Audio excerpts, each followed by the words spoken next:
السلام عليكم ورحمة الله وبركاته. بسم الله الرحمن الرحيم. الحمد لله رب العالمين، والصلاة والسلام على سيد الأنبياء والمرسلين وآل كل والصحابة أجمعين. أما بعد، فأوصيكم وإياي بتقوى الله رب العالمين.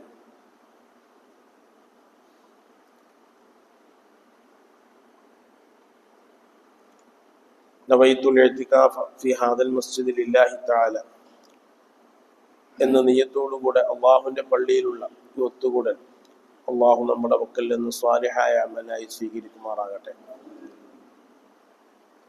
നമ്മുടെ ശരീരത്തിലെ അവയവങ്ങളെ കൂട്ടത്തിൽ പ്രധാനപ്പെട്ട അവയവമായ നാവിനെ സംബന്ധിച്ച് നമ്മൾ പറഞ്ഞുകൊണ്ടിരിക്കുകയാണ്. വിശുദ്ധ ഖുർആനിൽ അള്ളാഹു സുബ്ഹാനഹു വ തആല ചെയ്ത അനുഗ്രഹങ്ങളെ അള്ളാഹു എടുത്തു പറഞ്ഞ കൂട്ടത്തിൽ നാവിനെ പ്രത്യേകിച്ച് പറഞ്ഞിട്ടുണ്ട്. അലം നജ്അൽ ലഹു ഐനൈനി വലിസാനൻ വശഫതൈനി. മനുഷ്യർക്ക് നാം സൃഷ്ടിച്ച സൃഷ്ടികളെ കാണുവാൻ രണ്ട് കണ്ണുകൾ അള്ളാഹു കൊടുത്തില്ലേ, നാം കൊടുത്തിട്ടില്ലേ? രണ്ട് കണ്ണുകളെ കൊണ്ട് അവനിക്ക് അള്ളാഹുവിൻ്റെ സൃഷ്ടികളെ കാണുവാനും ആ സൃഷ്ടികൾക്ക് ഒരു സൃഷ്ടാവ് വേണമെന്ന് ചിന്തിക്കുവാനുമുള്ള കഴിവ് അവനിക്കില്ലേ? സൃഷ്ടികൾ അത് വെറുതെ ഉണ്ടാകുന്നതല്ല. ഒരു സാധനവും ഇവിടെ വെറുതെ ഉണ്ടായിട്ടില്ല. ഏത് സാധനങ്ങളാണെങ്കിലും അതിന് ഒരു സൃഷ്ടാവുണ്ട്. ഇത് ബുദ്ധിയുള്ള ആളുകൾക്കറിയാം.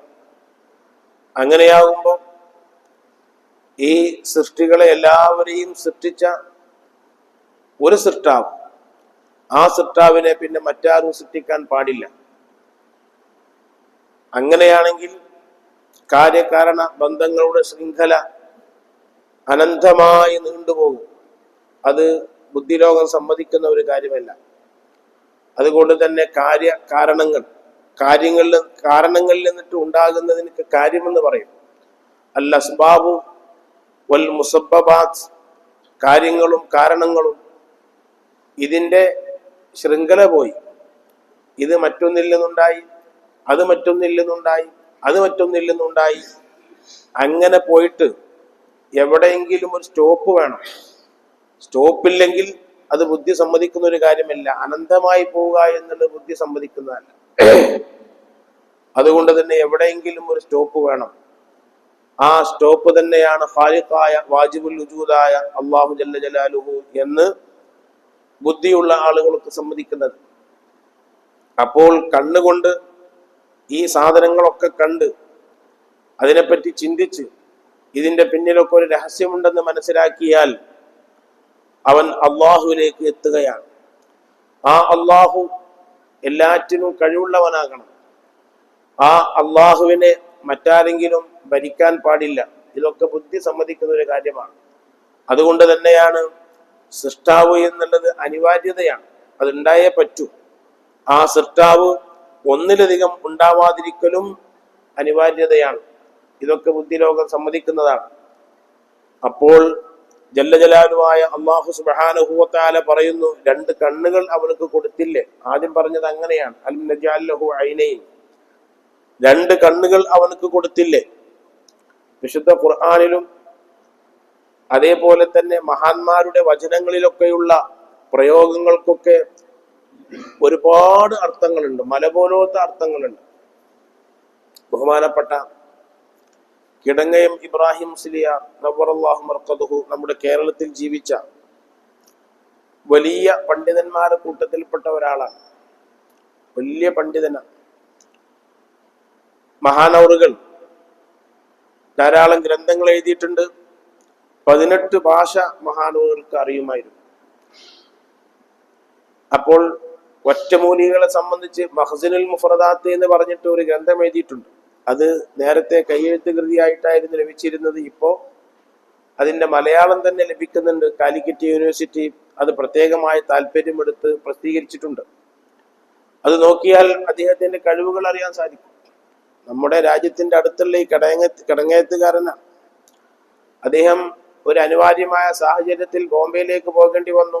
ബോംബെയിലെ കല്യാണിൽ പോയി അവിടെയുള്ള ദവാഖാനയിൽ ചെന്ന് മരുന്നുകളുടെ പേരുകളും മറ്റുമൊക്കെ അതിൻ്റെ ഉപകാരങ്ങളൊക്കെ പഠിച്ച് അതെല്ലാം അദ്ദേഹം പല ഭാഷയിലായിട്ട് എഴുതിയിട്ടുണ്ട്. സ്വന്തമായി കഴിവിനെ പരിപോഷിപ്പിച്ചെടുത്ത് അത് സമൂഹത്തിന് ഉപകാരപ്പെടുന്ന രൂപത്തിൽ ആക്കി വെച്ച ഒരു വലിയ മഹാനാണ് മഹാനൂർ. മഹാനൂറുടെ നാട്ടില് കുറച്ച് ചെറുപ്പക്കാരായ ആൾക്കാർ കൂടിയിട്ടൊരു സംഘടന ഉണ്ടാക്കി കിടങ്ങയത്ത്. ആ സംഘടന ഉണ്ടാക്കി നാട്ടിൽ ദീനീ സേവനങ്ങളൊക്കെ ചെയ്യാം. അതിനൊരു കൂട്ടായ്മ വേണമല്ലോ. പഴയ കാലത്ത് സംഘടനകളൊന്നും ഇല്ലാത്തതല്ലേ. അപ്പൊ നാട്ടിൽ പ്രാദേശിക സംഘടനകളൊക്കെ ചെറിയ സംഘടനകളൊക്കെ ഉണ്ടാവും. എന്നിട്ട് അതിനവര് നുസ്രത്തുൽ ഇസ്ലാം എന്ന് പേര് വെച്ചു. നുസ്രത്തുൽ ഇസ്ലാം, ഇസ്ലാമിന്റെ ആളുകളെ സഹായിക്കുന്ന സംഘടന എന്നും പേര് വെച്ചു. എന്നിട്ട് പേര് വെച്ചിട്ട് ഇബ്രാഹിം മുലിയോട് ഒന്ന് പറഞ്ഞു, ഞങ്ങളൊരു സംഘടന ഉണ്ടാക്കിയിട്ടുണ്ട്, നുസ്രത്തുൽ ഇസ്ലാം എന്ന് പേര് വെച്ചിട്ടുണ്ട്, അതിന്റെ ലക്ഷ്യങ്ങളൊക്കെ ഇന്നതൊക്കെയാണെന്ന് പറഞ്ഞപ്പോൾ മൂപ്പരതൊക്കെ സമ്മതിച്ചു. പോവാൻ നേരത്തെ പറഞ്ഞു ആ പേരൊന്ന് മാറ്റം ചെയ്തതാണ്.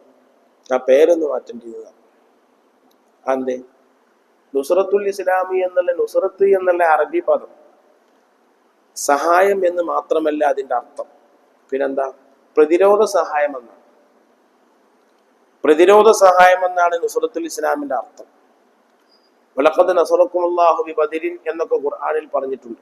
അതിൻ്റെയൊക്കെ അർത്ഥം മറ്റുള്ള ആളുകളെ പ്രതിരോധിക്കുവാനുള്ള സഹായമാണ്. ഇവിടെ ഇപ്പൊ നമുക്ക് ആരും പ്രതിരോധിക്കേണ്ട ആവശ്യമൊന്നുമില്ല. നമുക്ക് അങ്ങനെ ഒരു വിഷയമൊന്നും ഇപ്പൊ അവിടെ നടക്കണില്ല. അതുകൊണ്ട് പേര് മാറ്റിയിട്ട് മൗനത്തുൽ ഇസ്ലാം എന്നിട്ടാണ്. അറബി അക്ഷരത്തിന്റെയും പദങ്ങളുടെയും ഒക്കെ ആഴങ്ങളിലേക്ക് ഇറങ്ങിയ ആളുകൾക്ക് അതൊക്കെ കണ്ടെത്താൻ സാധിക്കും. അതുകൊണ്ടാണ് നിരന്തരമായ ഗവേഷണങ്ങളിലൂടെയും നിരന്തരമായ റഫറൻസുകളിലൂടെയും മാത്രമേ ഒരാൾക്ക് ഉന്നത പദവിയിലേക്ക് എത്താൻ കഴിയൂ. അതിന് മെനക്കെട്ടുകൊണ്ടേയിരിക്കണം. അപ്പൊ എന്നിട്ട് മഹാനൂറുകൾ മഅൂനത്തുൽ ഇസ്ലാം എന്നിട്ടാളി, അതാണ് നല്ലത്. ഇസ്ലാമിന്റെ ആൾക്കാർ അതിന് മലയാളത്തിലൊക്കെ സഹായം തന്നെയാണ് അർത്ഥം. മലയാളം എന്ന് പറയുന്നത് മറ്റു ഭാഷകളൊന്നും അറബിയിലേക്ക് ചേർത്ത് നോക്കിയിട്ട് ഒന്നുമല്ല. അറബിക്ക് അത്രക്കും വിശാലമായ അർത്ഥങ്ങളാണുള്ളത്. അപ്പോൾ മഅൂനത്തുൽ ഇസ്ലാം എന്നിട്ട് അത് രജിസ്റ്റർ ചെയ്യാൻ വേണ്ടിയിട്ട് അതിന്റെ ബന്ധപ്പെട്ടോടത്ത് ചെന്നപ്പോൾ പറഞ്ഞു ഈ പേര് രജിസ്റ്റർ ചെയ്യാൻ പറ്റില്ല. കാരണം മഅൂനത്തുൽ ഇസ്ലാം സഭ എന്ന് പറഞ്ഞ പൊന്നാനിയിൽ ഒരു സ്ഥാപനമുണ്ട്. അപ്പൊ അങ്ങനെ ഒരേ പേരിൽ രണ്ട് സ്ഥാപനം രജിസ്റ്റർ ചെയ്യാൻ പറ്റില്ല. അപ്പോൾ വീണ്ടും ഇബ്രാഹിം മുല്ല എടുത്തു വന്നു. ഇബ്രാഹിം മുല്ല എന്നാ മുവാസാത്തുൽ ഇസ്ലാം എന്നിട്ടാണ്. മുവാസാത്തുൽ ഇസ്ലാം രണ്ടിന്റെ ഒക്കെ മലയാളത്തിലൊക്കെ അർത്ഥം തന്നെയാണ്. അപ്പൊ എന്താണെന്ന് വെച്ചാൽ വിശുദ്ധ ഖുർആനിലെ പ്രയോഗങ്ങൾ, മഹാന്മാരുടെ പ്രയോഗങ്ങൾ, എൻ്റെ ഉസ്താദ് ബഹുമാനപ്പെട്ട തിരുവങ്ങാടി ബാപ്പു ഉസ്താദ് നവറല്ലാഹു മർഖദഹു മഹാനവറുകളെ വെല്ലൂർ വാഖിയാത്തു സ്വാലിഹാത്തിലേക്ക് മുദരിസായി ക്ഷണിക്കാൻ വേണ്ടിയിട്ട് അവിടുന്ന് 1-2 ആൾക്കാർ വന്നു. ഉസ്താദ് എനിക്കിപ്പോ പോരാനൊന്നും പറ്റൂല, നിങ്ങൾ ബഹുമാനപ്പെട്ട അസ്ഹരി തങ്ങളുടെ അടുത്ത് ചെന്നോളിന്നാണ്. അസ്ഹരി തങ്ങൾ വലിയ മഹാനാണ്, മൂപ്പരെ ക്ഷണിച്ചോളിന്ന്. അപ്പൊ അസ്ഹരി തങ്ങളുടെ അടുത്ത് ചെന്നപ്പോ അസ്ഹരി തങ്ങൾ പറഞ്ഞു ഞാൻ ഇസ്തിറാഹത്തിലാണെന്നാണ്. ഇസ്തിറാഹത്തിലാന്ന് പറഞ്ഞാൽ അതിന്റെ അർത്ഥം വിശ്രമിത്തലാണെന്നാണ്. വിശ്രമാണ്. അപ്പൊ അതുകൊണ്ട് ഇപ്പൊ ഞാൻ വരണില്ല എന്നാണ്.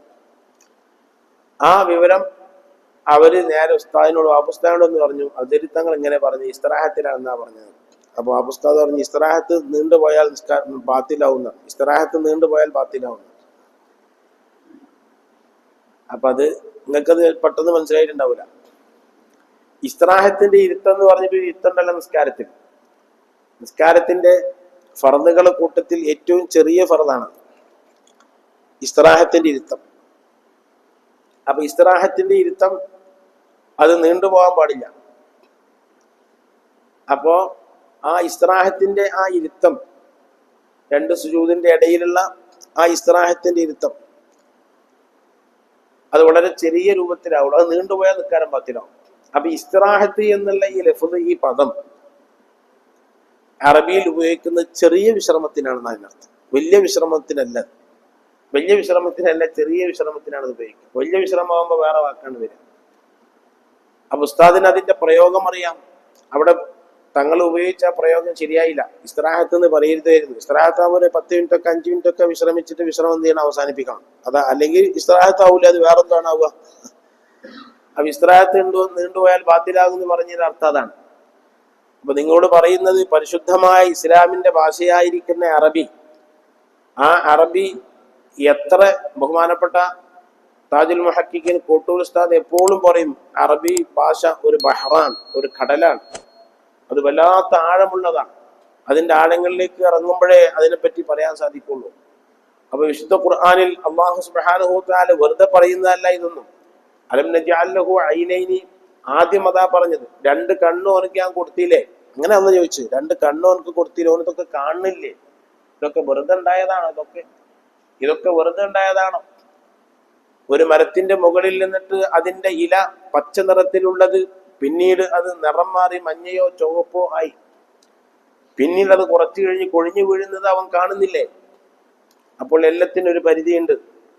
ആ പരിധി കഴിഞ്ഞാൽ അതൊക്കെ നശിച്ചു പോകും എന്നവനക്ക് മനസ്സിലായില്ല. അപ്പൊ അവനക്കും ഒരു പരിധിയുണ്ട്. ആ പരിധി കഴിഞ്ഞാൽ അവനും നശിച്ചു പോകും. അതുകൊണ്ടല്ലേ ഇബ്നു ബാദത്തിൽ മിസ്രി റളിയല്ലാഹു തആല അൻഹു ഖുത്ബയിൽ പറഞ്ഞത്, നീ ഇലകൾ കൊഴിഞ്ഞു വീഴുന്നത് കാണുന്നില്ലേ? അതേപോലെ ഒരു സമയത്ത് നീയും കൊഴിഞ്ഞു വീഴും. അതേപോലെ തന്നെ മച്ചിങ്ങ അല്ലെങ്കിൽ അച്ചിങ്ങ എന്നൊക്കെ പറയും, അത് കൊഴിഞ്ഞു വീഴുന്നത് നീ കാണുന്നില്ലേ? മച്ചിങ്ങയും അച്ചിങ്ങയും തേങ്ങയാവാതെ അല്ലെങ്കിൽ ഇളനീരാവാതെ കരിക്കാവാതെ കൊഴിഞ്ഞു വീഴുന്നില്ലേ? അതേമാതിരി നീയും ചിലപ്പോൾ പ്രായമെത്താതെ മരിച്ചു വീഴാം. നീ അത് മനസ്സിലാക്കണം. എല്ലാവർക്കും പ്രായം എത്തിക്കൊള്ളണമെന്നില്ല. നീയും പ്രായമെത്താതെ മരിച്ചു വീഴാം. ഇതൊക്കെ ഇബ്നു ബാത്തിൽ മിസ്രി നമ്മൾ വെള്ളിയാഴ്ച ഓതുന്ന, പഴയ കാലത്തൊക്കെ പള്ളികളിലൊക്കെ ഓതുന്ന ഖുത്ബയിൽ അതൊക്കെ ഉണ്ട്. വലിയ സാഹിത്യമുള്ളതും അർത്ഥവത്തവുമായ ഒന്നാണ് ആ വെള്ളിയാഴ്ച ഖുത്ബകളൊക്കെ തന്നെ. അപ്പോൾ ഇതിനൊക്കെയാണ് അള്ളാഹു കണ്ണുകൾ തന്നത്. ഇതൊക്കെ ചിന്തിക്കാനാണ്, ആലോചിക്കാനാണ് ജല്ല ജലാലുവായ അള്ളാഹു സുബ്ഹാനഹു വ തആല കണ്ണുകൾ തന്നത്. അതിന് തൊട്ടടുത്ത് അള്ളാഹ് പറഞ്ഞ വലിസാനൻ, ഓനക്ക് നാവ് കൊടുത്തില്ലേ? ഓനക്ക് നാവ് കൊടുത്തില്ലേ? ഷഫത്തൈനി, 2 ചുണ്ടുകൾ കൊടുത്തില്ല. ഈ 2 ചുണ്ടുകളുടെ പ്രവർത്തനമില്ലെങ്കിൽ ഭക്ഷണം പുറത്തേക്ക് പോകും, ഭക്ഷണം കഴിക്കാൻ കഴിയില്ല, സംസാരിക്കാൻ കഴിയില്ല. അത്രക്കും മനോഹരമായ 2 ചുണ്ടുകൾ, ഒരു മനുഷ്യന്റെ മനോഹരിത. എന്നാൽ ആ രൂപത്തിലുള്ള ഒരു മനോഹരിത മറ്റ് അള്ളാഹു ഒരു ജീവിക്കും കൊടുത്തിട്ടില്ല. മനുഷ്യന്റെ ചുണ്ടുകളെ പോലത്തെ ചുണ്ടുകൾ, ആ ചുണ്ടുകളൊക്കെ മനോഹരിത എത്രയാണ്! ആ ചുണ്ടുകളെ പോലത്തെ ചുണ്ടുകൾ, ആ ചുണ്ടുമ്മല് ചില ആൾക്കാര് മരുന്ന് തേച്ചിട്ട്, അതിന്റെ ചുമപ്പ് കൂട്ടാൻ വേണ്ടി മരുന്ന് തേച്ചിട്ട്, ആ മരുന്ന് നിമിത്തം വെള്ളം എത്തിയില്ലെങ്കിൽ, ഒതുവിന്റെ വെള്ളം അതിലേക്ക് എത്തിയില്ലെങ്കിൽ ഒതു സഹിയാവൂല. ചില മരുന്നുകൾ, ആ മരുന്നുകളെ കൊണ്ട് ഒതുവിന്റെ വെള്ളം എത്തുകയില്ല. നമ്മുടെ വീടുകളിൽ നമ്മുടെ കുട്ടികളുടെ കല്യാണം നടക്കുമ്പോൾ ബ്യൂട്ടീഷ്യനെ കൊണ്ടുവന്ന്, അല്ലെങ്കിൽ ബ്യൂട്ടീഷ്യന്റെ അടുത്തേക്ക് അങ്ങോട്ട് പോയിട്ട് ആ കുട്ടികളെ ഈ ചമയിച്ചൊരുക്കിയിട്ട് കുട്ടികളെ ളുഹറും അസറും ഒക്കെ ഖളാ ആകുന്ന വലിയ കുറ്റം കുട്ടികളെ കൊണ്ട് ചെയ്യിപ്പിക്കുകയാണ്. എന്തൊരു അക്രമമാണ് ഈ ചെയ്യുന്നത്! രക്ഷിതാക്കന്മാർ ഇതിന് കൂട്ടുനിൽക്കുകയാണ്. ഈ കുട്ടികളെ കൊണ്ട് മുഖത്തും അവിടെയൊക്കെ ചായം തേപ്പിച്ചിട്ട്, അത് പുതുവെണ്ണ ഇറങ്ങുന്നത് ചിലപ്പോൾ അസർ കഴിയും പുതുവെണ്ണ ഇറങ്ങാൻ. എല്ലാ സ്ഥലത്തും പുതുവെണ്ണ ഇറങ്ങുമ്പോഴത്തേന് മഗ്‌രിബാവും. അപ്പൊ ളുഹറും ആ കുട്ടി നിസ്കരിക്കൂല. കാരണം മുഖം കഴുകിയാലൊക്കെ പോവും, മുഖം കഴുകിയാലതൊക്കെ പോവും, ളുഹർ നിസ്കരിക്കൂല, അസറും നിസ്കരിക്കൂല. ഈ നമ്മളെ കുട്ടി ഒരു പുതിയ ജീവിതം തുടങ്ങുന്ന ഈ അവസരത്തിൽ എന്തൊക്കെ ഹറാമുകളാണ് കാട്ടിക്കൂട്ടുന്നത്! ളുഹറും ഖളായി, അസറും ഖളായി. ഒരു കാരണം കൂടാതെ ളുഹർ മഗ്‌രിബിന് മുമ്പ് നിസ്കരിച്ചിട്ടില്ലെങ്കിൽ ഓനെ കൊല്ലണം എന്നാണ് ഇസ്ലാമിന്റെ വിധി. അപ്പൊ ഇസ്ലാമിക നിയമപ്രകാരം കൊലക്കുറ്റത്തിനിക്ക് വിധിക്കപ്പെട്ട പെൺകുട്ടിയായിട്ടാണ് നമ്മുടെ കുട്ടി പുതുവെണ്ണ ഇറങ്ങുന്നത്. കൊലക്കുറ്റത്തിനിക്ക് വിധിക്കപ്പെട്ട ഒരു കൊലപാതകിയുടെ സ്ഥാനമാണ് ഈ പെൺകുട്ടിക്ക്. അവൾ ഭർത്താവിന്റെ വീട്ടിൽ ചെല്ലുമ്പോൾ, അവള് ഭർത്താവിന്റെ വീട്ടിലേക്ക് ചെല്ലുമ്പോഴത്തേക്ക് മഗ്‌രിബാവും. ആ മഗ്‌രിബാവുമ്പോ ളുഹറും ഖളാ ആയിട്ടുണ്ടാകും, അസറും ഖളാ ആയിട്ടുണ്ടാകും. ളുഹർ മഗ്‌രിബിന്റെ നിസ്കരിച്ചിട്ടില്ലെങ്കിൽ ഒരു വിട്ടുവീഴ്ചയില്ല, പെരടി വെട്ടിയിട്ട് പരസ്യമായി വാളെടുത്തിട്ട് വെട്ടിയിട്ട് അത് കൊല്ലണം എന്നാണ്. അത് എല്ലാ കിതാബിലും പറഞ്ഞതാണ്. അങ്ങനെ കൊന്നു കളയണം എന്നാണ് ഇസ്ലാമിന്റെ വിധി. പിന്നെ ഇവിടെ ജീവിക്കാൻ അവകാശമില്ല. അതിവിടെ നടപ്പാക്കാൻ നമ്മുടെ രാജ്യം ഇസ്ലാമിക രാജ്യമല്ല, നടപ്പാക്കാൻ കഴിയില്ല. അങ്ങനെ കൊല്ലണം എന്നാണ്. അത് ഫത്തുൽ മീൻ അടക്കമുള്ള കിതാബിലൊക്കെ പറഞ്ഞതാണ്. ഈ നിലക്ക് ഒരു കൊലക്കുറ്റം ചെയ്തവളെ പോലെ കുറ്റം ചെയ്തവളായിട്ടാണ് നമ്മൾ കുട്ടി ഭർത്താവിന്റെ വീട്ടിലേക്ക് കയറി ചെല്ലുന്നത്. പിന്നെ ആ ജീവിതത്തിൽ എന്ത് വർക്കത്താണ്ടാവാം? പിന്നെ അത് എവിടെയും തട്ടിമുട്ടി വീഴൂലേ? അതിനൊക്കെ നമ്മൾ കൂട്ടുവെക്കുകയാണ്. അതിന് വേണ്ടി പൈസ ഒക്കെ ചെലവാക്കുകയും ചെയ്യാം. അപ്പൊ വെള്ളം ചേരുകയില്ല. പുരുഷനെ സംബന്ധിച്ചിടത്തോളം കറുത്ത ചായം താടിക്കോ മീശക്കോ അല്ലെങ്കിൽ തലമുടിക്കോ കറുത്ത ചായം കൊടുക്കൽ ഹറാമാണ്. അതില് ഷാഫി ഫുഖഹാന്റെ ഇടയിൽ യാതൊരു അഭിപ്രായ വ്യത്യാസമില്ല. കറുത്ത ചായം കൊടുക്കൽ ഹറാമാണ്. മഞ്ഞച്ചായം കൊടുക്കാൻ പറ്റുമോ ഇല്ലയോ എന്നതിലൊക്കെ അഭിപ്രായ വ്യത്യാസങ്ങളുണ്ട്. സുഫ്രത്തിനെ പറ്റി അഭിപ്രായ വ്യത്യാസങ്ങളുണ്ട്. ഹിന്ന സുന്നത്താണ്. ഹിന്ന എന്ന് പറഞ്ഞാൽ മൈലാഞ്ചി. ആ മൈലാഞ്ചി ചായം കൊടുക്കൽ സുന്നത്താണ്. അത് തലമുടിക്കും സുന്നത്താണ്, മീശക്കും സുന്നത്താണ്. അത് നിറച്ചിട്ടുണ്ടെങ്കിൽ വെള്ള നിറമായി കഴിഞ്ഞാൽ ഹിന്ന. ഇമാമുന ശാഫിഈ റളിയല്ലാഹു തആല അൻഹു താടിക്ക് മൈലാഞ്ചി കൊടുത്തിരുന്നു. നല്ല മൈലാഞ്ചി കൊടുത്ത താടിയായിരുന്നു ഷാഫിഈ റളിയല്ലാഹു അൻഹുവിന്റെ താടി. അങ്ങനെയായിരുന്നു. മഹാന്മാരായ ആൾക്കാരൊന്നും താടി വെട്ടിച്ചുരുക്കാറില്ല. താടി എത്രമാത്രം നീളുന്നുവോ അതിനനുസരിച്ച് താടി നീളുന്ന രൂപത്തിലാണ്. എനിക്ക് താടി ഇത്രയേ ഉള്ളൂ, അതുകൊണ്ടാണ് ഞാൻ വെട്ടിച്ചുരുക്കിയിട്ടൊന്നുമല്ല. എൻ്റെ വാപ്പാർക്കും അത്ര കുറച്ച് താടി ഉണ്ടായിരുന്നു. ഞങ്ങൾ താടി കുറച്ചുള്ള ആൾക്കാരാണ്. എൻ്റെ ജ്യേഷ്ഠനക്ക് തീരെ താടിയില്ല. എൻ്റെ ജ്യേഷ്ഠനെ കണ്ടിട്ടുണ്ടെങ്കിൽ എൻ്റെ ഒരു മോനാന്നാ തോന്നുന്നു, എപ്പോഴും തോന്നും. അത് തീരെ താടിയില്ല. ഞങ്ങൾ അങ്ങനെ ഒരു കൂട്ടരാണ്. അപ്പൊ അതുകൊണ്ട് താടി വെട്ടിച്ചുരുക്കിയിട്ടൊന്നുമല്ല, അത് ഇല്ലായിട്ടാണ്. താടി വെട്ടിച്ചുരുക്കരുത് എന്നാണ്. താടി എത്രമാത്രം നീളുന്നുവോ അത്രയും നല്ലതാണ്. സയ്യിദുനാ ഉസ്മാൻ ഇബ്നു അഫ്ഫാൻ റളിയല്ലാഹു അൻഹുവിന്റെ താടി ഇരുന്നാലും മടിയിലെത്തുന്ന, ഇങ്ങനെ ഇരുന്നിട്ടുണ്ടെങ്കിൽ മടിയിലെത്തുന്ന അത്രക്കും നീളമുള്ള താടിയായിരുന്നു ഉസ്മാൻ റളിയല്ലാഹു അൻഹുവിനുള്ളത്.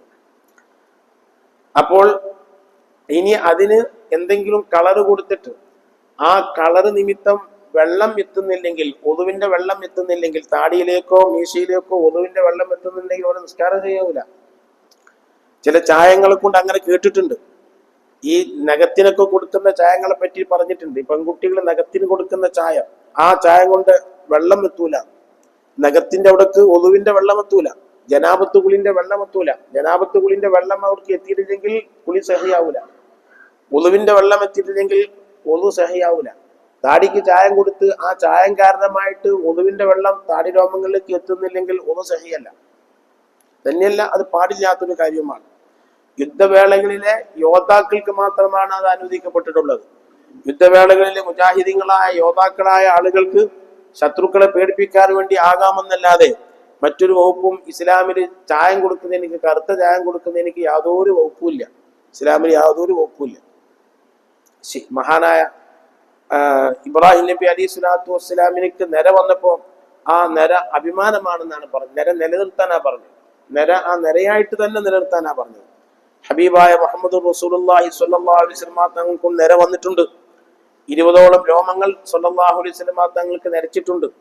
അവിടെ നിന്ന് വഫാത്തിന്റെ മുമ്പായിട്ട് കുറച്ച് രോമങ്ങളെ നരച്ചിട്ടുള്ളൂ. അത് അങ്ങനെ തന്നെ നിലനിർത്തിയിരിക്കുകയാണ്. അങ്ങനെ തന്നെയാണ് നിര പറിച്ചെടുക്കലും പാടില്ലാത്ത നിര മാത്രം താടിയിൽ നിന്നോ മീശയിൽ നിന്നിട്ടോ നരച്ചത് മാത്രം വെട്ടിയെടുക്കുക, അതും പാടില്ലാത്ത. നരച്ചത് മാത്രം വെട്ടിയെടുക്കുക. അള്ളാഹു ജല്ല ജലാലുഹു ഓനെ അങ്ങനെ ആക്കിയിട്ടുണ്ടെങ്കിൽ പിന്നെ അതിനെന്തിനാ മാറ്റം വരുത്തുന്നത്?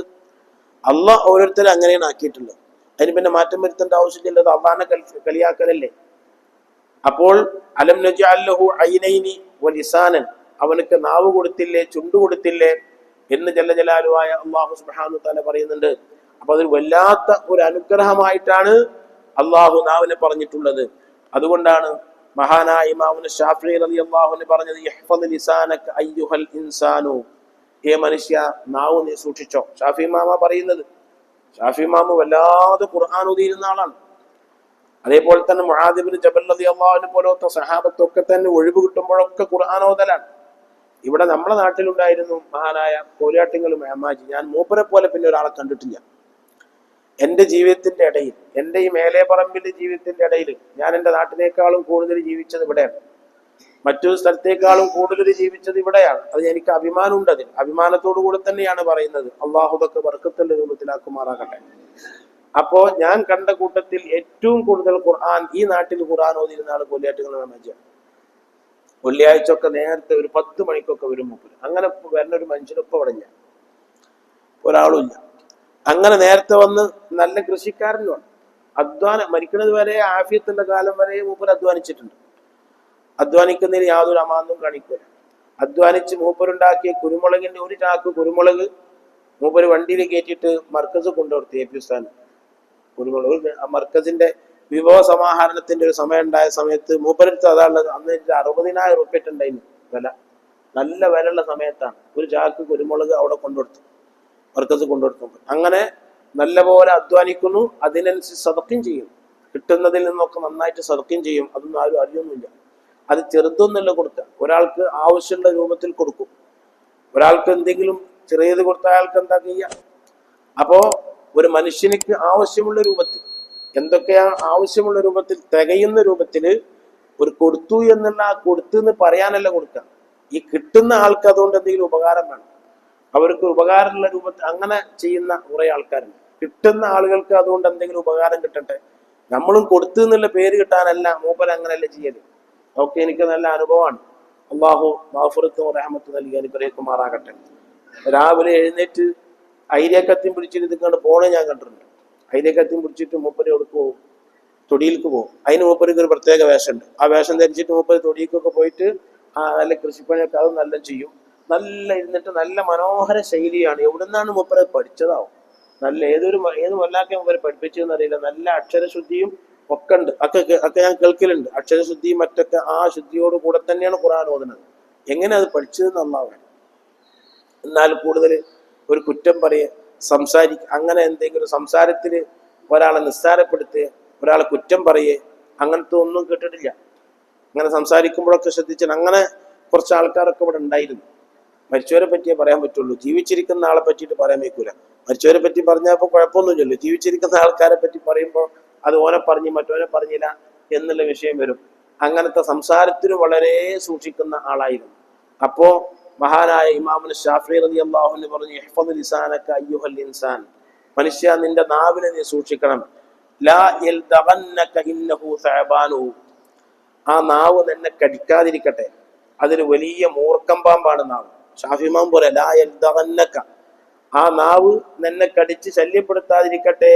ഫഇന്നഹു സഅബാൻ, അത് വലിയ മൂർക്കം പാമ്പാകുന്നു. അത് വലിയ മൂർക്കം പാമ്പാണ്. വലിയ തകരാറുകളും അബദ്ധങ്ങളും ആ നാവ് കൊണ്ടുവരും. കംഫിൽ മഖാബിർ മിൻ ഖതീലി ലിസാനിഹി, ഷാഫി ഇമാം പറയാണ്, മഖബറയിൽ മറവ് ചെയ്യപ്പെട്ട എത്രയെത്ര മനുഷ്യന്മാരാണ് നാവ് അവരെ കൊന്നിരിക്കുന്നു. നാവ് കൊന്ന എത്ര മനുഷ്യന്മാര്, നാവ് അവരെ കൊല ചെയ്ത് നാവ് നരകത്തിലാക്കി എത്ര മനുഷ്യന്മാരാണ് മഖബറയിൽ ഉള്ളത്. ഷാഫി ഇമാം ചോദിക്കുകയാണ്, കംമിൻ ഫിൽ മഖാബിർ മിൻ ഖതീലി ലിസാനിഹി, ഖതീലുൽ ലിസാൻ, നാവ് കൊണ്ട് കൊല്ലപ്പെട്ട എത്രയെത്ര ആൾക്കാരുണ്ട്. കാനത്ത് തഹാബു ലിഖാഉഹു ശജആനു, അയാളെ കണ്ടാൽ തന്നെ ധീരന്മാരായ ആൾക്കാര്, അത്തരം മനുഷ്യന്മാരെ കണ്ടാൽ അവരൊക്കെ പേടിച്ചിരുന്നു. ധീരന്മാര് തന്നെ കണ്ടാൽ പേടിച്ചിരുന്ന മനുഷ്യന്മാർ, അത്രക്കും ധീരന്മാരും ധൈര്യശാലികളും എല്ലാത്തിനും പറ്റിയിരുന്ന ആൾക്കാരൊക്കെ നാവ് കൊന്നുപോയി. ചെറിയ സാധനം, എല്ലില്ലാത്ത സാധനം ഓലെ കൊന്നു. ഒരു വലിയ വാള് പിടിച്ചൊക്കെ നടന്നിരുന്ന ആൾക്കാരൊക്കെ തന്നെയാണെങ്കിലും ഓലെ നാവ് കൊന്നുപോയി. അങ്ങനെ നാവ് കൊന്നിട്ട് അവർ നരകത്തിനായ എത്ര മനുഷ്യന്മാരാണ് മഖബറയിലുള്ളത് എന്ന് ഇമാമുൽ ശാഫിഈ റളിയല്ലാഹു അൻഹു ചോദിക്കുകയാണ്. അതുകൊണ്ട് ഇഹ്ഫദ് ലിസാനക, നാവ് സൂക്ഷിച്ചോളണട്ടോ, നാവ് സൂക്ഷിച്ചോളണട്ടോ എന്ന് മഹാനവറുകൾ പറഞ്ഞു. ഷാഫി ഇമാം പറഞ്ഞു. അതുകൊണ്ടാണ് ഷാഫി ഇമാം റളിയല്ലാഹു അൻഹു സംസാരത്തിൽ വളരെ സൂക്ഷിക്കാറുണ്ടായിരുന്നു. വളരെ അത്യാവശ്യത്തിനെ സംസാരിക്കാറുണ്ടായിരുന്നുള്ളൂ. അല്ലാതെ ഷാഫി ഇമാം സംസാരിക്കാറുണ്ടായിരുന്നില്ല. എല്ലാ മഹാന്മാരും അങ്ങനെ തന്നെയാണ്. ഒഴിവ് കിട്ടുമ്പോഴൊക്കെ അവർ ഖുർആൻ ഓതുന്നു, ദിക്ർ ചൊല്ലുന്നു. ഈ സ്വഭാവക്കാരായിരുന്നു ഉണ്ടായിരുന്നത്. അല്ലാഹു സുബ്ഹാനഹു വ തആല നമുക്കും തൗഫീഖ് ചെയ്ത് അനുഗ്രഹിക്കുമാറാകട്ടെ. അപ്പോൾ നാവ്, കളവ് പറയുന്നതിൽ നിന്ന് നാവിനെ സൂക്ഷിക്കണമെന്ന് നമ്മൾ പറഞ്ഞു.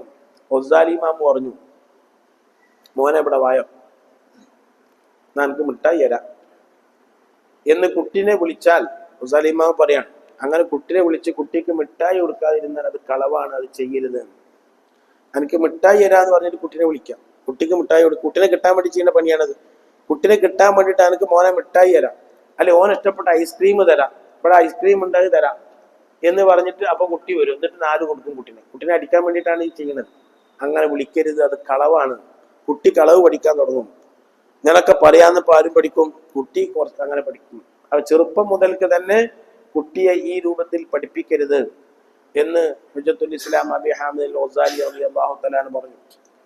കുട്ടികളെ രക്ഷിതാക്കന്മാരായ ആൾക്കാർ ചെറുപ്പം മുതലേ ശീലിപ്പിക്കാത്ത ഒരുപാട് അബദ്ധങ്ങൾ ഇപ്പോൾ വന്നുകൊണ്ടിരിക്കുകയാണ്. നേരെ മറിച്ച് ചെറുപ്പം മുതലേ പള്ളിയിലേക്ക് പറഞ്ഞയച്ച് പള്ളിയിലേക്ക് പോയി നല്ലവരായിട്ടൊക്കെ ബന്ധപ്പെടുത്തിയ കുട്ടികളൊക്കെ രക്ഷപ്പെടുന്നുണ്ട്. ഈ മേലെ പറമ്പിലും അങ്ങനെ ഉണ്ട്. രക്ഷിതാക്കന്മാർ ശ്രദ്ധിച്ച് ദീനീ രൂപത്തിൽ കുട്ടികളെ വളർത്തി എല്ലാവരും ഇപ്പൊ ദർസ് പറഞ്ഞയക്കാനും കോളേജിൽ പറഞ്ഞയക്കാനൊന്നും കഴിയില്ല. അവർക്ക് ഭൗതികമായൊക്കെ പഠിപ്പിക്കുകയൊക്കെ വേണം. അതോടുകൂടെ തന്നെ നാട്ടിൽ വരുമ്പോഴൊക്കെ എൽമുമായും എൽമിന്റെ ആളുകളുമായും പള്ളികളുമായും ഒക്കെ ബന്ധപ്പെടുത്തി അങ്ങനെയുള്ള കുട്ടികൾ അത് നിലനിർത്തുന്നുണ്ട്. അതുപോലെ എത്ര ഇടങ്ങറായി കഴിഞ്ഞാൽ എത്ര ആയിക്കഴിഞ്ഞാൽ ഓല കാര്യങ്ങളൊക്കെ ചെയ്യുന്നുണ്ട്. അല്ലാത്തവരാ കാണുന്നേ ഇല്ല, ആ ഭാഗത്തേക്ക് തന്നെ ഓല കാണൂല. അത് ഇക്കാലഘട്ടത്തിൽ വല്ലാതെ ശ്രദ്ധിക്കേണ്ട ഒരു കാര്യമാണ്, വല്ലാതെ ശ്രദ്ധിക്കേണ്ട ഒരു കാര്യമാണ്.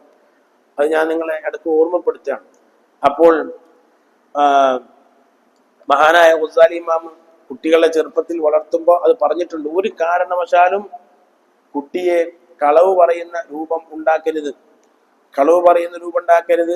വഞ്ചന, ചില കുട്ടികൾ പറയും ഞാനിന്ന് സ്കൂളിൽ നിന്ന് വരുമ്പോൾ ബസ്സിന് പൈസ കൊടുത്തില്ല, കണ്ടക്ടർ എൻ്റെ മുന്നിൽ കൂടാണ് പോയി, ഓൻ ചോദിച്ചില്ല, ഞാൻ കൊടുക്കുകയും ചെയ്തില്ലമ്മ എന്ന് പറയും. ഹാടാജ് അല്ല വളവൻ എന്ന് പറഞ്ഞിട്ട് കുട്ടിനെ പ്രോത്സാഹിപ്പിക്കരുത്. ഈ നാളെ പൈസ ഡബിളായി കൊടുക്കണം കേട്ടോ, ആ പൈസയും കൂടി കൊടുക്കണം കേട്ടോ, ഇങ്ങനെ ചെയ്യാൻ പാടില്ല, വഞ്ചിക്കാൻ പാടില്ല, പറ്റിക്കാൻ പാടില്ല എന്ന് പറഞ്ഞ് കുട്ടീനെ എന്ത് ചെയ്യണം, ശകാരിക്കണം എന്നാണ് ഗസാലി ഇമാം പറഞ്ഞത്. ശകാരിക്കണം, അങ്ങനെ ചെയ്യരുത് കേട്ടോ, അങ്ങനെ പറ്റിക്കാൻ പാടില്ല, നാളെ പൈസ കൊണ്ടേ കൊടുക്ക്, ആ പറ്റിക്കാൻ പാടില്ല. ആരാന്റെ ബസ് കയറിങ്ങാണ്ട് പൈസ കൊടുക്കാതെ വരല, ഓട്ടോറിക്ഷ കയറിയിട്ട് പൈസ കൊടുക്കാതെ വരല, കടയിൽ നിന്ന് അതെടുത്ത് വെറുതെ എടുത്തുകാണ്ട് വരല എന്നൊക്കെ പറഞ്ഞിട്ട് കുട്ടി അനീതി ചെയ്താൽ അവിടെ കുട്ടിയെ ശകാരിക്കണം, നല്ലത് ചെയ്താലോ കുട്ടിയെ പ്രോത്സാഹിപ്പിക്കണം. ഗസാലി റഹ്മത്തുള്ളാഹി പറഞ്ഞിട്ടുണ്ട്, എന്നും കുട്ടിക്ക് നല്ല ഭക്ഷണം കൊടുക്കരുത്, ഇടക്ക് ഭക്ഷണം കുറച്ച് കൊടുക്കണം, ഇടക്ക് വിഭവങ്ങൾ കുറച്ച് കൊടുക്കണം. അങ്ങനെയായെങ്കിൽ കുട്ടിക്ക് ശീലിക്കാൻ കഴിയുള്ളൂ. അല്ലാഹു സുബ്ഹാനഹു വ തആല എക്കാലത്തും സുഖം ഒരാൾക്ക് കൊടുക്കൂല. അത് വലാ ഹുസനുൻ യദൂമു വലാ സുറൂറു. മഹാനായ ഇമാം ശാഫിഈ തങ്ങൾ തന്നെ പറഞ്ഞു, വലാ ഹുസനുൻ യദൂമു, എന്നും ഒരാൾക്ക് ദുഃഖം ഉണ്ടാവൂല, അതങ്ങനെ വിചാരിക്കണ്ട. വലാ സുറൂറു, എന്നും സന്തോഷം ഉണ്ടാവൂല. വലാ ഹുസനുൻ യദൂമു വലാ സുറൂറു വലാ ബുഗ്സുൻ അലൈക വലാ റഹാഹു. ഷാഫി ഇമാം വളരെ അർത്ഥവത്തായ ബൈത്തിൽ നിന്ന ആളാണ്. അക്കൂട്ടത്തിൽ ഷാഫി ഇമാം പറഞ്ഞത് എന്നും ദുഃഖം ഉണ്ടാവും എന്ന് വിചാരിക്കണ്ട, അത് കുറച്ച് കഴിഞ്ഞാൽ പോവത്, അത് ദുനിയാവിന്റെ സ്വഭാവം. എന്നാൽ എന്നും സന്തോഷം ഉണ്ടാവും എന്ന് വിചാരിക്കണ്ട, വലിയൊരു സന്തോഷം വരുമ്പോ അത് ഒന്നായിട്ടുണ്ട് പൊളിഞ്ഞിട്ടുണ്ട് പോകും, അത് ദുനിയാവിന്റെ സ്വഭാവമാണ്. അപ്പൊ ടെൻഷൻ അടിച്ചിരിക്കാനും പാടില്ല. അതിങ്ങനൊക്കെ അങ്ങനെ റാഹത്തായിട്ട് ബരിയിരുന്നു. അങ്ങനെ റാഹത്തായിട്ട് വരുമ്പോൾ ഒരു തകരാറ് തന്നെയാണ്. അപ്പൊ ഇതിന് ടെൻഷൻ അടിച്ച് പോകരുത്. നമ്മുടെ അടിമ അള്ളാഹ് യജമാനുമാണ്. അടിമയായ അള്ളാഹു, നമ്മള് യജമാനായ അള്ളാഹു തരുന്നതൊക്കെ സഹിച്ചോളണം. പിന്നെ അതൊന്നും ഇല്ലാത്ത എല്ലാ നിലക്കും മക്കളിലും മരുമക്കളിലും ഭാര്യയിലും എല്ലാവരിൽ നിന്നും സന്തോഷം കിട്ടുന്ന ഒരവസ്ഥ സ്വർഗത്തിൽ ഉണ്ടാവുള്ളൂ. അതാർക്കും കിട്ടിയിട്ടില്ല. മക്കളിൽ നിന്നിട്ടും ഭാര്യമാരിൽ നിന്നിട്ടും എല്ലാവരിൽ നിന്നിട്ടും എല്ലാ നിലക്കും സന്തോഷം കിട്ടിയ ഒരു മനുഷ്യനും അള്ളാന്റെ ദുനിയാവിലുണ്ടായിട്ടില്ല. അതൊക്കെ പലതുണ്ടാവും. അങ്ങനൊക്കെ തന്നെ അതൊക്കെ സഹിച്ചിട്ട് തന്നെയാണ് എല്ലാവരും ഇവിടെ ജീവിച്ചിട്ടുള്ളത്. അവരിലേക്കൊക്കെ ഇറങ്ങിച്ചെന്നാൽ അത് മനസ്സിലാക്കാൻ സാധിക്കും. ഒന്നിരിക്കൽ ഭാര്യയിൽ നിന്ന് പ്രശ്നം ഉണ്ടായിട്ടുണ്ടാവും, അല്ലെങ്കിൽ മക്കളിൽ നിന്നിട്ടുണ്ടാവും, അല്ലെങ്കിൽ കുടുംബത്തിൽ നിന്ന് വേറെ ഉണ്ടാവും, അല്ലെങ്കിൽ അയൽവാസികളിൽ നിന്നിട്ടുണ്ടാകും. ഇങ്ങനൊക്കെ തന്നെയാണ് ദുനിയാവിന്റെ അവസ്ഥ.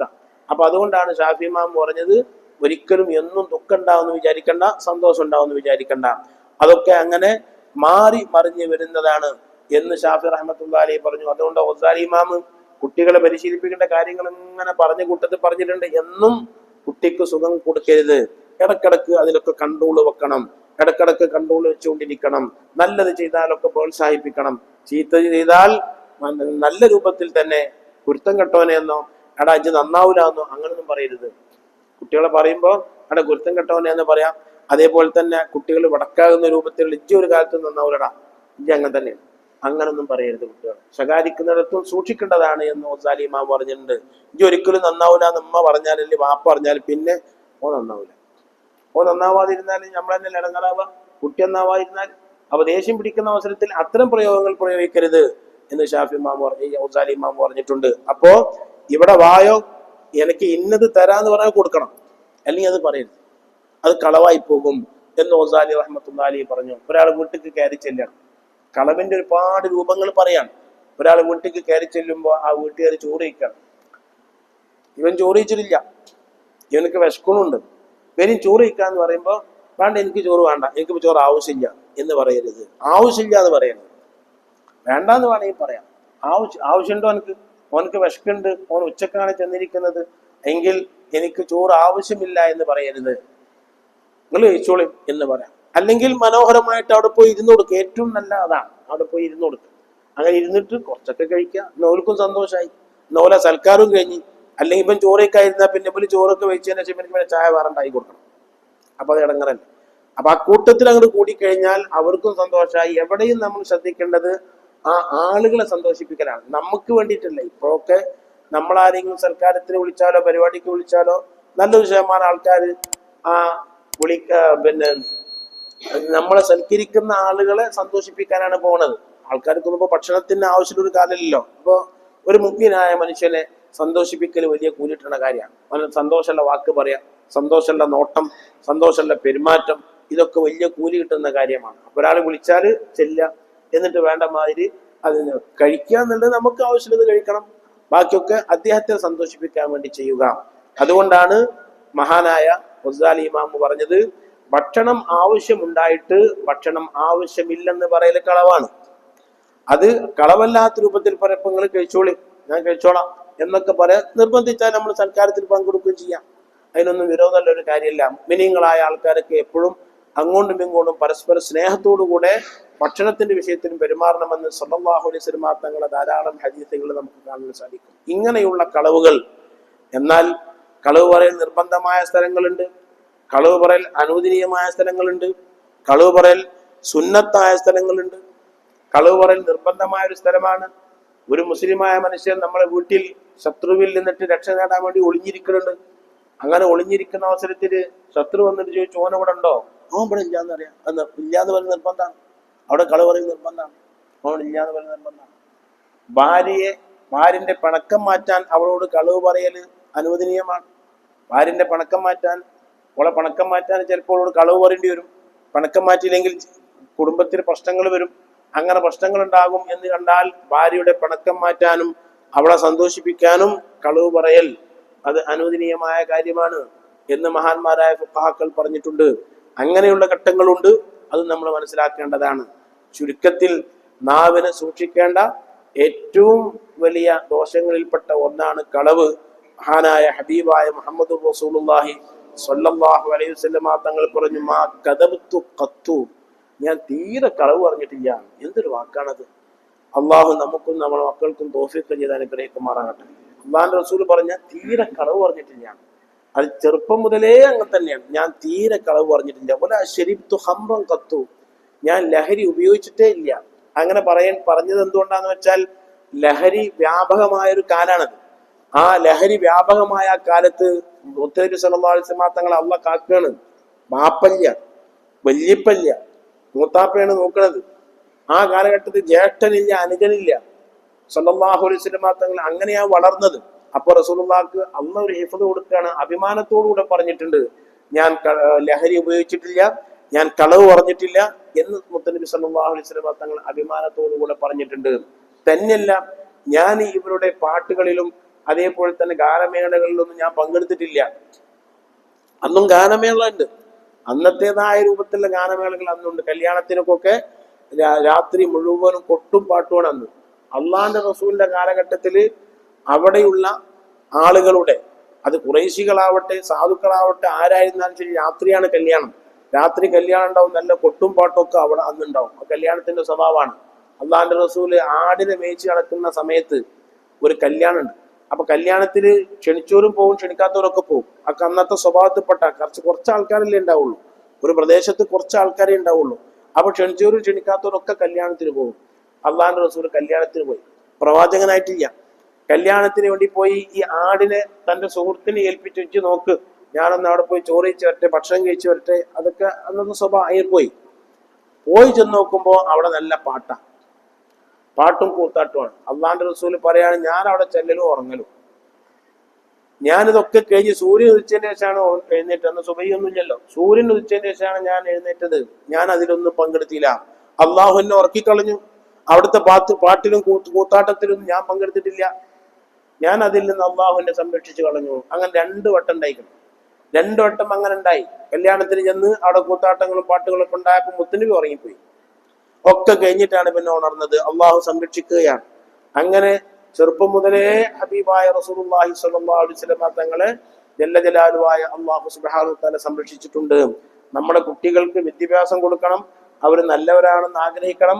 അതോടുകൂടെ തന്നെ ഇത്തരം സ്വഭാവങ്ങൾ, ഓൻ കളവ് പറയില്ല, ഓൻ എപ്പോഴും എന്തായിരുന്നാലും ശരി കളവ് പറയാത്ത ഒരുത്തനാണ്. ഉള്ളിൽ നമ്മുടെ സ്നേഹവും ബഹുമാനമൊക്കെ വേണം, എല്ലപ്പോഴും പ്രകടിപ്പിക്കാൻ പറ്റൂല. പ്രകടിപ്പിക്കുമ്പോൾ അത് എല്ലാവരോടും ഈക്വൽ ആയിക്കൊണ്ട്, എല്ലാ മക്കളോടും ഈക്വൽ ആയിക്കൊണ്ട് അത് പ്രകടിപ്പിക്കാവൂ. എല്ലാവർക്കും ഒരേപോലെ സാമ്പത്തിക സഹായം ചെയ്യാവൂ. ഇതൊക്കെ ഹദീസിൽ വന്നതാണ്. എഴുതിലു ബൈനൽ ഔലാദ്, മക്കളുടെ ഇടയിൽ നീതി കാണിക്കണം, മക്കളുടെ ഇടയിൽ നീതി കാണിക്കണം. ഒരുത്തന്റെ കല്യാണം നല്ലപോലെ നടത്തി, മറ്റൊന്ന് അങ്ങനെ നടത്തിയില്ല, അങ്ങനെ ഉണ്ടായിക്കൂടാ. ഒരു പെൺകുട്ടിക്ക് അത്ര കൊടുത്തു, മറ്റേ പെൺകുട്ടിക്ക് അത്ര കൊടുത്തില്ല, അങ്ങനെ ഉണ്ടായിക്കൂടാ. ഒരുത്തനക്ക് നല്ല വില ഉണ്ടാക്കി കൊടുത്തു, മറ്റവനക്ക് അത് ഉണ്ടാക്കി കൊടുത്തില്ല, അങ്ങനെ ഉണ്ടായിക്കൂടാ. ഒരുത്തനക്ക് സ്ഥലം കൊടുത്തു, മറ്റവനക്ക് കൊടുത്തില്ല, അങ്ങനെ പാടില്ല. എഴുതിലു ബൈനൽ ഔലാദ്, മക്കളുടെ ഇടയിൽ നിങ്ങൾ ഇത്തഖുല്ലാഹ, അള്ളാഹ് നിങ്ങൾ തഖ്വ ചെയ്യണം, അള്ളാഹിനെ പേടിക്കണം. നിങ്ങൾ വഅദിലു ബൈനൽ ഔലാദ്, മക്കളുടെ ഇടയിൽ നീതി കാണിക്കണം എന്ന് ഹബീബായ മുഹമ്മദ് റസൂലുള്ളാഹി സ്വല്ലല്ലാഹു അലൈഹി വസല്ലം തങ്ങൾ പറഞ്ഞിട്ടുണ്ട്. അതുകൊണ്ട് തന്നെയാണ് ചെറുപ്പം മുതലേ ഈ ഒരു കാര്യം അത് മഹാന്മാരൊക്കെ ഊന്നി പറഞ്ഞതാണ്. കെദിബ്, കളവ് വല്ലാത്ത അപകടമാണ്. അത് പല വേണ്ടാത്തരത്തിലേക്കും എത്തിക്കും. അല്ലാഹു സുബ്ഹാനഹു വ തആല കാത്തുരക്ഷിക്കുമാറാകട്ടെ. ഇനി ഒരു മസ്അല പറയാം. ഒരു പെണ്ണിന്റെ ഭർത്താവ് മരിച്ചു. ആ ഭർത്താവ് മരിച്ച് അയാളെ മറവ് ചെയ്യുന്നതിന്റെ മുമ്പ് തന്നെ, അയാളെ മറവ് ചെയ്യുന്നതിന്റെ മുമ്പ് തന്നെ ഓളെ വേറെ ആൾക്ക് കെട്ടിച്ചു കൊടുക്കാം. അങ്ങനെ ഒരു അവസരമുണ്ട്. ഭർത്താവ് മരിച്ചു, ആ ഭർത്താവിനെ മറവ് ചെയ്യുന്നതിന്റെ മുമ്പ് തന്നെ ഈ പെണ്ണിനെ വേറെ ആൾക്ക് കെട്ടിച്ചു കൊടുക്കാൻ പറ്റുന്ന ഒരു അവസരമുണ്ട്. ഭർത്താവ് മരിച്ചാൽ എത്ര ദിവസം യുദ്ധരിക്കണം? 4 മാസവും 10 ദിവസം യുദ്ധരിക്കണം. 4 മാസം എന്ന് പറഞ്ഞാൽ ആ 4 മാസം ചാന്ദ്രിക മാസമാണ്, സൂര്യമാസമല്ല, ചാന്ദ്രിക മാസം. അറബി മാസപ്രകാരമുള്ള 4 മാസവും 10 ദിവസം യുദ്ധരിക്കണം. അത് നിർബന്ധമാണ്. തലാഖ് ചൊല്ലിയാൽ, തലാഖ് ചൊല്ലിയാൽ 3 ശുദ്ധി, തലാഖിന്റെയും അവൾ മറ്റൊരു ഭർത്താവിന് അല്ലെങ്കിൽ നിക്കാഹിനിക്ക് അവൾ വിധേയാകുന്നതിൻ്റെ ഇടയിൽ 3 ശുദ്ധി വേണം. 3 ശുദ്ധി എന്ന് പറഞ്ഞാൽ ശുദ്ധിയിലാണ് തലാഖ്. പെണ്ണിന് ശുദ്ധി അശുദ്ധി ഉണ്ടാവുമല്ലോ. ശുദ്ധിയിലാണ് തലാഖ് ചൊല്ലിയെങ്കിൽ, ശുദ്ധി ഇന്ന് എത്രാം തീയതി? ഡിസംബർ 6 ബാബരി മസ്ജിദ് തകർക്കപ്പെട്ട ദിവസം അല്ലേ? ബാബരി മസ്ജിദ് തകർക്കപ്പെട്ട ദിവസം ഡിസംബർ 6 എന്ന് വെച്ച് കഴിഞ്ഞാൽ ജമാദുൽ ആഖിർ അയക്കണമെന്നുള്ളൂ. ഞാൻ അറിഞ്ഞിട്ടില്ല. ജമാദുൽ ഉഖറ അയക്കണം. ഇന്നലെ ചില കുട്ടികൾ വന്നപ്പോൾ പറഞ്ഞ ജമാദുൽ ഉഖറ. അപ്പൊ തന്നെ ഞാൻ ഞെട്ടിപ്പോയി. ജമാദുൽ ഉഖറ ആയോ? ജമാദുൽ ഉഖറ ആയപ്പോ നാളെ റജബാവും, മറ്റന്നാൾ ജയബാനാവും, പിന്നെ പറയണ്ടില്ലല്ലോ, ഒന്നും അറിയണില്ല. ഡിസംബർ 6 അല്ലാഹു സുബ്ഹാനഹു വ തആല ബാബരി മസ്ജിദ് തിരിച്ചു പിടിക്കാൻ ഉള്ള മാർഗം അള്ളാഹു നമുക്ക് തൗഫീഖ് ചെയ്ത് അനുഗ്രഹിക്കുമാറാകട്ടെ. തുർക്കിയിലെ ഹയാ സോഫിയ എന്ന് പറയുന്ന പള്ളി എത്രയോ വർഷങ്ങൾ കഴിഞ്ഞിട്ടാണ് മുസ്ലിമീങ്ങളെ തിരിച്ചു പിടിച്ചത്. അതിൻ്റെ പേരിൽ ക്രിസ്ത്യാനികൾക്കൊക്കെ വലിയ പരാതി ഉണ്ടായിരുന്നു. അവിടുത്തെ ത്വയ്യിബ് ഉർദുഖാൻ എന്ന് പറയുന്ന ആള് പ്രധാനമന്ത്രിയായതിനു ശേഷം ചെയ്ത നേട്ടങ്ങൾപ്പെട്ട ഒരു കാര്യമാണ് ഹയാ സോഫിയ എന്ന് പറയുന്ന പള്ളി മുസ്ലിമീങ്ങൾ തിരിച്ചു പിടിച്ചത്. അതേപോലെ അല്ലാഹു സുബ്ഹാനഹു വ തആല ആ പള്ളിയായി നിലനിർത്തുവാനുള്ള മാർഗം നമുക്ക് എളുപ്പാക്കി തരുമാറാകട്ടെ. അതിനെ തകർത്ത ആൾക്കാരൊക്കെ അള്ളാഹു തകർക്കുമാറാകട്ടെ. ആമീൻ. അപ്പൊ ഇന്ന് ഒരു പെണ്ണിനെ തലാക്ക് ചെല്ലുകയാണെങ്കിൽ, ഇന്ന് അവൾക്ക് ശുദ്ധിയുണ്ട്. തലാക്ക് ചെല്ലുന്ന അവസരത്തിൽ രാവിലെ അവളെ തലാക്ക് ചെല്ലും. രാവിലെ തലാക്ക് ചെല്ലിയപ്പോൾ അവൾക്ക് ശുദ്ധിയുണ്ട്. വൈകുന്നേരം അവൾക്ക് മെൻസസ് ഉണ്ടായാൽ അവൾക്ക് ഒരു ശുദ്ധി കിട്ടി. വൈകുന്നേരം അവൾക്ക് മെൻസസ് ഉണ്ടായി, ഒരു ശുദ്ധി കിട്ടി. പിന്നെ ആ മെൻസസ് 6-7 ദിവസം ഉണ്ടാവും, കവിഞ്ഞാൽ 15 ദിവസം ഉണ്ടാവും. നമ്മളൊരു 10 ദിവസം, ഒരു 7 ദിവസം മെൻസസ് കണക്കാക്കുക. ആ 7 ദിവസം മെൻസസ് കണക്കാക്കി 7 ദിവസം കഴിഞ്ഞ് 8ാമത്തെ ദിവസം 2ാമത്തെ ശുദ്ധിയായി. അപ്പൊ തലാഖിലിട്ട് 10 ദിവസമായിട്ടുള്ളൂ, 8 ദിവസമായിട്ടുള്ളൂ. 8 ദിവസം ആയപ്പോത്തിന് അവൾക്ക് ഏത് കിട്ടി? 2ാമത്തെ ശുദ്ധി അവൾക്ക് കിട്ടി. ഇനി ആ 8 ദിവസം കഴിഞ്ഞ് ആ 8 ദിവസം മുതൽ 15 ദിവസം വേണം ശുദ്ധിക്ക്. ആ ശുദ്ധി എത്ര ദിവസം? കാരണം 2 ഹൈദിന്റെ ഇടയിൽ ശുദ്ധി 15 ദിവസമാണ്. ആ 15 ദിവസമായി. ആ 15 ദിവസം ആകുമ്പോൾ 15 വെട്ടും 23 ആയി. ആ 23-ന്റെ ശേഷം അവൾക്ക് ഒരു ഹൈദും കൂടി ഉണ്ടായി, 7 ദിവസം ഉണ്ടായി, 1 മാസമായി. 23 7 1 മാസമായി. പിന്നെ അത് കഴിഞ്ഞിട്ട് 3-ാമത്തെ ശുദ്ധിയായി. ആ 3-ാമത്തെ ശുദ്ധിയിലേക്കാണ് സ്റ്റാർട്ട് ചെയ്താൽ പ്രവേശിച്ചാൽ ഓളെ എന്ത് കഴിഞ്ഞു? 3 ശുദ്ധിയാണ്. 3 ശുദ്ധി. അപ്പൊ ചുരുങ്ങിയത്, ഏറ്റവും ചുരുങ്ങിയത് 1 മാസം ചില്ലറുണ്ടായാൽ തന്നെ സാധാരണഗതിയിൽ കഴിയും. കവിഞ്ഞാലത് 2 മാസമൊക്കെ പോവുള്ളൂ. ഒരു പെണ്ണിന്റെ തലാഖിന്റെ ഇതൊക്കെ പോകണമെങ്കിൽ 2 മാസമേ പോവുള്ളൂ. ശുദ്ധി, ആ ശുദ്ധി ഫുള്ളായിട്ട് വേണമെന്നില്ല. രാവിലെ ഓളെ തലാഖ് ചെല്ലുമ്പോൾ ഓൾക്ക് ശുദ്ധി ഉണ്ട്. ആ ദിവസത്തിന് വൈകുന്നേരം ഓൾക്ക് ഹൈദായാലും അത് ശുദ്ധിയായിട്ട് ഒരു ശുദ്ധിയായിട്ട് പരിഗണിക്കപ്പെടും. പിന്നെ അവൾക്ക് അതിനുശേഷം ആ ശുദ്ധി കഴിഞ്ഞ് അവൾക്ക് ഹൈദുണ്ടായി, 7 ദിവസം ഹൈദുണ്ടായി. 7 ദിവസം ഹൈദുണ്ടായിട്ട് പിന്നെ അവൾക്ക് 15 ദിവസം ശുദ്ധി ഉണ്ടാവാണ്. 15ഉം 7ഉം 22, ഒന്നും കൂടി 23ആയി. പിന്നെ അവൾക്ക് 7 ദിവസം ഹൈദുണ്ടായി കഴിഞ്ഞാൽ 1 മാസമായി. പിന്നെ ശുദ്ധി ഉണ്ടാകും, 3 ശുദ്ധിയായില്ലേ. ആ ശുദ്ധിയാണ് സ്റ്റാർട്ട് ചെയ്താൽ തന്നെ ഓളതായി എഴുത കഴിഞ്ഞു. അപ്പൊ പിന്നെ എങ്ങനെ ഉസ്താദെ ഓളെ തലാഖ് ചൊല്ലി അല്ലെങ്കിൽ ഓളെ ഭർത്താവ് മരിച്ച് മറവ് ചെയ്യുന്നതിന്റെ മുമ്പായിട്ട് ആ ഓളെ കല്യാണം കഴിച്ചു കൊടുക്കാൻ പറ്റുന്ന ഒരു മസല എങ്ങനെ? ആ മസല എന്താന്ന് വെച്ചാല്, ഭർത്താവ് മരിക്കുമ്പോൾ ഗർഭിണിയാണ്. ഭർത്താവ് മരിക്കുന്ന ആ സമയത്ത് ഭർത്താവ് രാവിലെ മരിക്കുന്നു. അയാളെ മയ്യത്തെടുക്കുന്നത് 5 മണിക്കാണ്. സപ്പോസ് അയാളെ മയ്യത്തെടുക്കുന്നത് 5 മണിക്കാണ്. ഭർത്താവ് മരിക്കുമ്പോൾ പൂർണ്ണ ഗർഭിണിയാണ്. ഭർത്താവ് രാവിലെ സുബൈക്ക് മരിച്ചു, ഇവള് ദോഹർക്ക് പ്രസവിച്ചു. ദോഹർക്ക് പ്രസവിച്ചാൽ ഓളെ എന്ത് കഴിഞ്ഞു? പ്രസവത്തോടുകൂടെ അത് കഴിയും, എഴുത്ത് കഴിയും. പ്രസവത്തോടുകൂടെ 2 എഴുത്തും കഴിയും. വഫാത്തിന്റെ എഴുത്തും കഴിയും, തലാഖിന്റെ എഴുത്തും കഴിയും. അപ്പൊ പിന്നെ വൈകുന്നേരം ഭർത്താവിന് മറുപടിയിലും ഓളെ കെട്ടിച്ചു കൊടുക്കാം. ഇത് ഞാൻ ചെയ്യാതെ കെട്ടിച്ചു കൊടുക്കാലോ. അതൊരു പ്രധാനപ്പെട്ട വിഷയമാണ്. പ്രസവത്തോടുകൂടെ, നേരെ മറിച്ച് ആ ഭർത്താവ് മരിച്ചിട്ട് ഓള് പ്രസവിക്കുന്നത് വളരെ വൈകിട്ടാണ്, 4-5 മാസം കഴിഞ്ഞിട്ടാണെങ്കിൽ അതുവരേക്കും യുദ്ധ നീണ്ടുകയും ചെയ്യും. അത്രയും നീണ്ട യുദ്ധയായി മാറും. ഗർഭിണിയായ പെണ്ണ്, ആ പെണ്ണിന്റെ യുദ്ധ കഴിയണമെങ്കിൽ പ്രസവം കഴിയണം. പ്രസവം കഴിഞ്ഞാലാണ് ഗർഭിണിയായ പെണ്ണിന്റെ യുദ്ധ കഴിയുള്ളൂ. അതുകൊണ്ടാണ് ത്വലാഖ് ചെല്ലുമ്പോൾ ചോദിക്കണം എന്നാണ്, ബന്ധപ്പെട്ടതിന് ശേഷം ത്വലാഖ് ചെല്ലരുത്. ശുദ്ധിയിൽ അവളുമായി ബന്ധപ്പെട്ടതിന് ശേഷം തലാഖ് ചെല്ലൽ ഹറാമാണ്. ശുദ്ധിയിൽ അവളുമായി ബന്ധപ്പെട്ട് കഴിഞ്ഞാൽ ആ ബന്ധത്തിൽ ഗർഭമുണ്ടാവാൻ സാധ്യതയുണ്ട്. ആ ബന്ധത്തിൽ ഗർഭമുണ്ടായി കഴിഞ്ഞാൽ ഇവൾ തലാഖ് ചെല്ലിയിട്ടോളെ ഇവൾ പ്രസവിക്കേണ്ടി വരും. പ്രസവിക്കണമെങ്കിൽ 9 മാസം 10 മാസം കഴിയേണ്ടി വരും. അപ്പോഴോളെ കഴിയുള്ളൂ. അപ്പോ തലാഖ് ചെല്ലുന്ന അവസരത്തിൽ അവളുമായി ബന്ധപ്പെട്ട രൂപത്തിൽ തലാഖ് ചെല്ലുന്നത്, ആ ബന്ധപ്പെട്ട് ശുദ്ധിയിൽ തലാഖ് ചെല്ലുമ്പോൾ ആ ബന്ധപ്പെട്ടതിന് ശേഷം തലാഖ് ചെല്ലുക എന്നുള്ളത് പാടില്ലാത്തൊരു കാര്യമാണ്. ബന്ധപ്പെടാതെ ശുദ്ധിയിൽ തന്നെയാണ് തലാഖ് ചെല്ലേണ്ടത്. ആ തലാഖ് ചെല്ലുമ്പോൾ ബന്ധം സ്ഥാപിക്കാതിരിക്കണം. ബന്ധപ്പെട്ട് ആണെങ്കിൽ പ്രസവിക്കേണ്ടി വരും എഴുത്ത് കഴിയാൻ. ആ പ്രസവത്തോടുകൂടെ 2 എഴുത്തും കഴിയും. മരണത്തിന്റെ എഴുത്തും കഴിയും, തലാഖിന്റെ എഴുത്തും കഴിയും. പ്രസവത്തോടുകൂടി കഴിയും.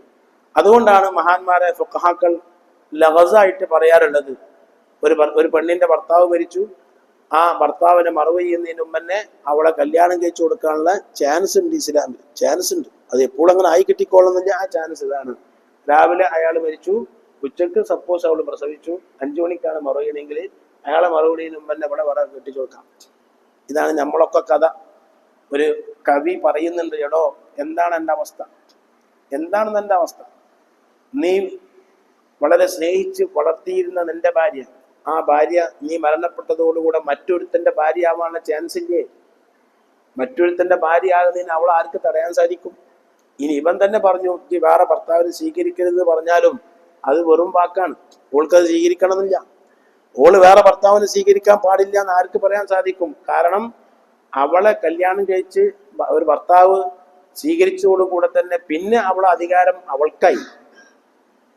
ഒരിക്കൽ നിക്കാഹ് ചെയ്തൊരു പെണ്ണിനെ നമ്മൾ നിക്കാഹ് ചെയ്ത് കൊടുക്കുകയാണെങ്കിൽ ഓളെ സമ്മതം വേണ്ടേ? അറിയാലോ, എല്ലാവർക്കും അറിയാലോ. ഓളെ സമ്മതം വേണ്ടേ? ഓള് സമ്മതിക്കാതെ എങ്ങനെ ഓളെ കെട്ടിച്ചു കൊടുക്കാൻ പറ്റൂല. ഫസ്റ്റ് കല്യാണമാണെങ്കിൽ പാപ്പാക്കും വല്യാപ്പാക്കെ സമ്മതം കൂടാതെ കെട്ടിച്ചു കൊടുക്കാൻ പറ്റുള്ളൂ. ഓൽക്കേ അധികാരമുള്ളൂ. സഹോദരനാണ് വലിയ, എളാപ്പയാണ് വലിയ. ഇങ്ങനൊക്കെ വാപ്പിയും വല്യാപ്പിയും അല്ലാത്ത ആൾക്കാർ വലിയാകുന്ന ഘട്ടത്തിൽ, കൈക്കാരനാകുന്ന ഘട്ടത്തിൽ ഏത് പെണ്ണിന് സമ്മതമാണ്? നേരെ മറിച്ച് വിവാഹിതയായ പെണ്ണിനെ രണ്ടാമത് കല്യാണം കഴിച്ചു കൊടുക്കുകയാണെങ്കിൽ, വാപ്പ കെട്ടിച്ചു കൊടുക്കുകയാണെങ്കിലും ശരി, വല്യാപ്പ കെട്ടിച്ചു കൊടുക്കുകയാണെങ്കിലും ശരി, സമ്മതം മേടിക്കണം. ഓൾക്കാണ് ഓളെ കെട്ടിക്കാനുള്ള അധികാരം. അപ്പോ ഒരു പെണ്ണിന്റെ ഭർത്താവ് മരിച്ചുപോയി തലാക്കല്ലി ഓള് വേറെ ഭർത്താവിനെ സ്വീകരിക്കുകയാണെങ്കിൽ ആർക്കും തടയാൻ പറ്റൂല.